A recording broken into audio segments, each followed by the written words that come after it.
গন্ডাছড়া মহকুমার গ্রাম থেকে পাহাড় সর্বত্র বিশুদ্ধ পানীয় জল পৌঁছে দিতে বর্তমান সরকার কাজ করে যাচ্ছে। দীর্ঘ বাম জমানায় মহকুমার প্রত্যন্ত অঞ্চলের গিরিবাসীরা পানীয় জলের সুবিধা থেকে বঞ্চিত ছিল। স্বাধীনতা দীর্ঘ বছর পরও তাদের ছড়া নালার জল পানীয় হিসেবে ব্যবহার করতে হতো। এমনই একটি পাড়া নতুন জয়রাম পাড়া। এটি ডম্বুরনগর ব্লকের আওতাধীন কল্যাণ সিং ভিলেজের ভারত বাংলা সীমান্ত লাগোয়া। সেখানে ৬০ পরিবারের বসবাস। তারা সবাই রিয়াং সম্প্রদায়ের। জুম চাষই তাদের জীবিকার একমাত্র উৎস।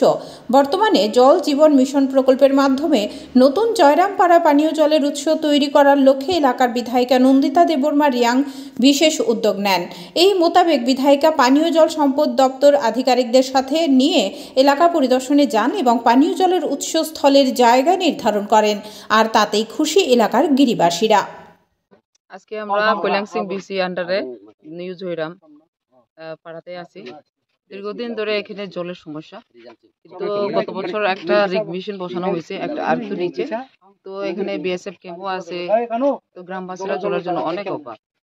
তো এই কারণে আজকে আমরা আবার ডিডব্লিউএস অফিসার সহ আর যারা এখানে যে রিগ মেশিনের মালিক সহ আমরা আইছিলাম, দেখতাম এই গ্রামে জল কিভাবে দিতে পারে। এটা লোকেশন আগে যেটা করছে এটা তো হয় না, তো আবার লাস্ট ট্রাই করার জন্য আমি আজকে দেখলাম ওই জায়গা দেখতে আইছি।